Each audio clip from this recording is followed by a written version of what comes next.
This controller is nearly identical to this one, but one feature makes the $50 price difference completely worth it. This is the current king of Xbox Pro controllers, and while I have no idea what the shit a Zenless Zone Zero is, I really appreciate their collaboration with GameSir, and I appreciate GameSir for sending this out. I was quite harsh on the last controller they sent out, mainly because I saw it as an expensive wired Xbox controller. But with the addition of wireless, some updates to some features, and a million accessories, not only is it much better, but the $130 price tag hurts a whole hell of a lot less. Especially when you consider the Elite Series 2 core is the same price, and even the fully kitted Elite Series 2 has a hard time competing with the xenophobe G7 Pro. Then there's the Wu-Chang edition, which has Xbox wireless without all the extra fluff, and that is $30 cheaper than this, but be warned, it is fucking hideous. Gross. Ew. Thank God they announced G7 Pro faceplates, but that's besides the point. Today we're looking at the best GameSir has to offer. And based on the feature set, the Zenless Zone Zero G7 Pro is one of the easiest controllers to recommend, but I have a shit ton of work to do today to prove that. So like if you like it, sub if you love it, let's do it.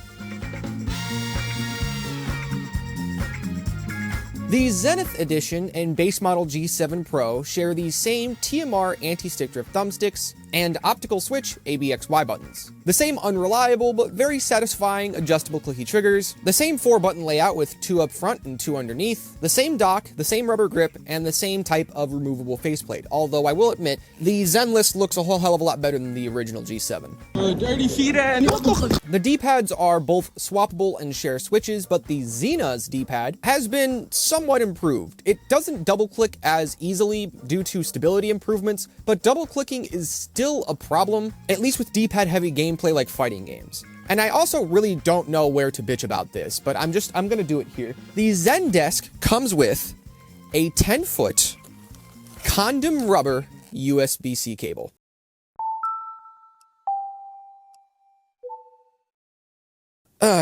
Every other cheap GameSir controller that's $45 comes with a braided cable. This is $130. Lick my balls. Outside of the shitty cable, as you guys can see, the Xenox comes with a ton of accessories, all of which are much better. There's a case which has a port for the charging dock. The charging dock itself can be used as a USB port for the 2.4 GHz dongle. There are 8 extra sticks, with one set including an OEM Xbox design for those who don't like the stock sticks. There's the extra D-pads that come with the base model G7 Pro, an extra 3-piece faceplate, and some thumbstick grips, all encased in a nice 3-level box that's as big as Logan Paul's forehead. Never you mind how big my forehead is. We all hate Logan Paul here. Finally, there's a sick-ass keychain, which I couldn't put in the video because it keeps doing that. So here's a close-up of that, and here's a close-up of a Game Pass Ultimate code that came in the box. Yes. Apparently this is a $30 fucking dollars. Who decided that? Also, the original G7 Pro came with the Game Pass code as well. I completely forgot to give that away in my previous video, so I attempted to use it for this video so I could play some specific Xbox games and get some gameplay for you guys. Unfortunately, when I went to redeem the code, it was already redeemed. Accidentally saved myself from a fake giveaway there. Hopefully the code I put on screen this time works. If it doesn't, I'm kind of screwed. I don't know why that happens. I think that's a region thing. Anyways, you guys get the picture. You basically get the full Pro controller experience when you buy the Xenomorph G7. You get the amenities, the wireless, the sweaty Pro features, but instead of paying $200, you pay $130. In my opinion, the original G7 should have launched with wireless for Xbox, but Microsoft is run by people who are Microsoft, you get me? So they intentionally make wireless third-party Pro controllers exceptionally difficult to make. Now that the Wu-Chang and Zenless are available though, I think they're the obvious pick for someone who's looking for a wireless Xbox Pro controller. This has it all, and it doesn't look like a dead bird like the Wu-Chang. Now real quick, before I smash the shit out of the Elite Series 2, I did run some updated response time tests since this is a different model of the G7 Pro, and it is slightly more I think the preferred term is slow nowadays. I've tested the buttons and sticks wired and wireless at 1000 Hz for PC, and I've also done 250 Hz to kind of simulate what it would be like on Xbox. Sadly, the G7 Pro features very poor performance on Xbox settings. It is twice as slow as the Elite Series 2, despite having twice the polling rate. Obviously, at 1000 Hz, the battle is much closer, but it's still too close for comfort compared to the Elite Series 2 core. Speaking of the Elite Series, we need to talk about the big white elephant in the room, the Elite Series 2 White Face Edition. I don't drink, but I must have written this video while I was drunk, because I'm trying to be demonetized. Again, the $130 price tag of the Zenless G7 very clearly targets the Elite Series 2 core. The Series 2 core is just the Elite Series 2, but it comes with no accessories. So you'll have to buy a set separately from eBay or Amazon if you want paddles, sticks, or a case. However, the Series 2 core is often offered for $100 from various retailers, and you could very easily buy the accessories for $15 to $30 depending on whether or not you want the case. So, realistically, you could have a full course Elite Series 2 dinner for the same price as the Zenless G7 Pro. Just really sucks that it doesn't matter, because it gets its ass beat anyways. Motherfuckers.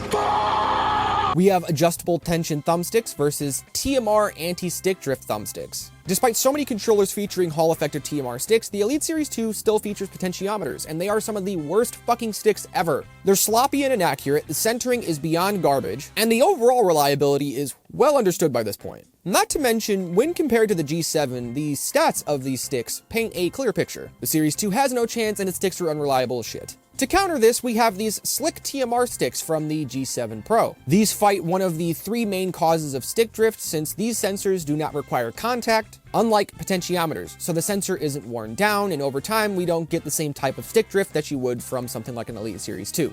I have a full video on Hall effect TMR and potentiometer sticks for those who are interested. But in short, the Elite controllers are shit, and their sticks are the shittiest part of this shit pile. When Jeff Goldblum said that's one big pile of shit, he was talking about the Elite Series 2. And what sucks is that if it came with its 4 removable paddles, it would have a huge advantage in my opinion. 4 rear paddles are going to be much better than 2 buttons up front and 2 buttons on the bottom, but I cannot give the Elite Series 2 core this category because it doesn't come with those paddles. The trigger stops come with the Elite Series 2 core, but those also lose badly because the adjustable clicky triggers on the Zenless G7 are way shorter. Not to mention the insanely satisfying click. The same can be said for the faceplate buttons, which are far superior to the mushy, god-awful buttons on the Elite Series 2 core. Take a listen to these clicky switches and optical switches.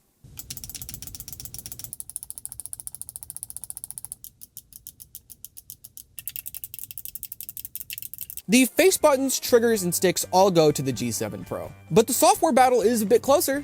Not really. I just kind of wanted to make it sound interesting. The G7 Pro has extra abilities on PC like 1000 Hz, which the Elite Series 2 does not have, gyro, which the Elite Series 2 does not have. Not to mention the G7 also features shift layers, which was one of the only advantages the Elite Series 2 had over its competition in terms of software. I do now understand why Microsoft is so incredibly petty about third-party wireless Pro controllers. They're just so much better than anything you guys have ever made. I'm Frank Ocean, you're Frank Pan. Also, real quick, spinning back to gyro.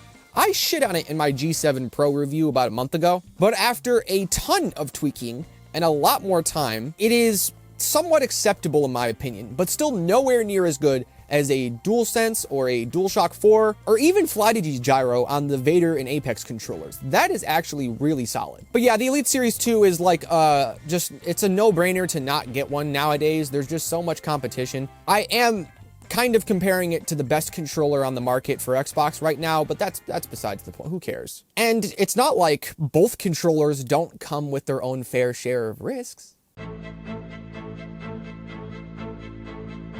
The Elite Series 2 core comes with almost nothing in the box, but do you want to know what it does come with? Really bad stick recentering that causes drift, which has been a problem since the original Elite Series 2. Double-clicking bumpers and double-clicking ABXY buttons. Now, those are the 3 main issues with the Elite Series 2.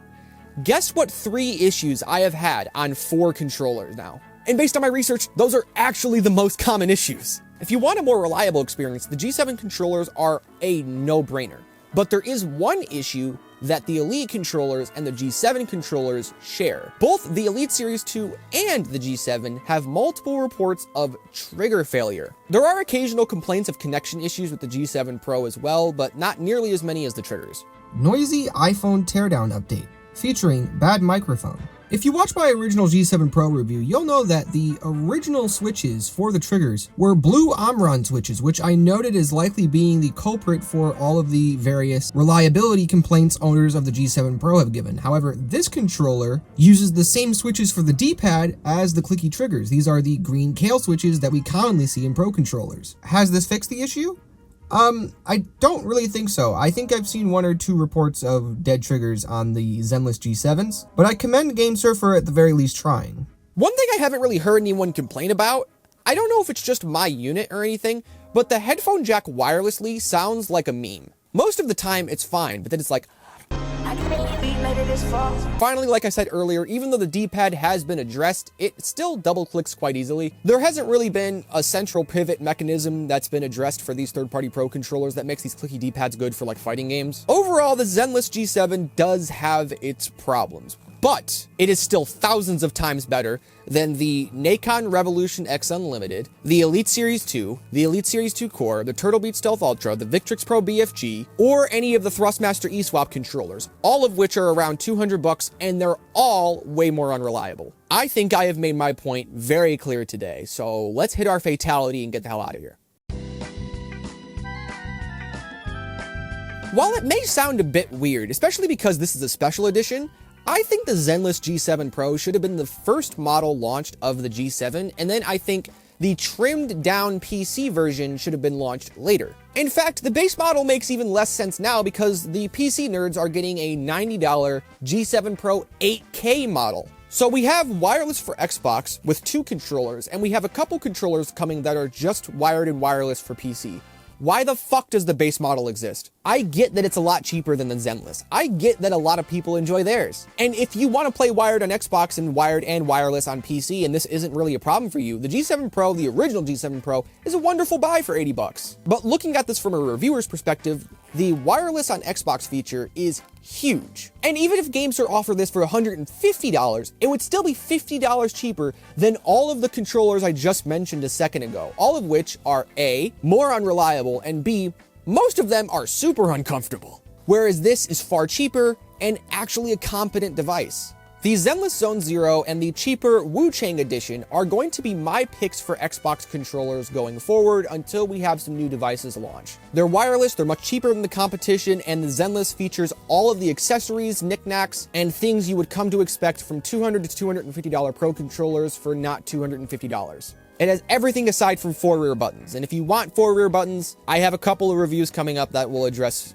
more 4 rear button controllers in the future, I promise. If you would like to buy this $250 controller that is actually just 130 bucks, there will be an affiliate link in the description, and do not be afraid. Be not afraid, my child. GameSir sent the last controller out, and I had affiliates with that, and I was very shitty about it. And there were not really many affiliate sales at all from it, thank God. But that is how you guys can support me for now. I am currently working on making a Patreon, which I can say that now because I am actually back on top of things. I am working on making a Patreon. I know it's a bit weird for a tech channel to do that, but most tech channels have a lot of money, actually. Most people who start doing this tech thing are like engineers. I'm not that, but I do still want to continue to provide you guys with good reviews, and I do have a 9 controller comparison coming up. PlayStation, Switch, PC, Xbox. If you would like to wait for that and you're interested in other controllers outside of just the Xbox and PC shit. Also, 8BitDo's launching a fucking Xbox control. I gotta look at that too. God damn it. 2026 is gonna be a busy year, and I hope to see you guys throughout it. I got a Discord you can join, and an Instagram, and a Twitter that I don't post on. If you want post, you'll have to go to the Instagram. And like I said, we'll have the Patreon soon. I love you guys, and I hope to see you in the next one. Take it easy.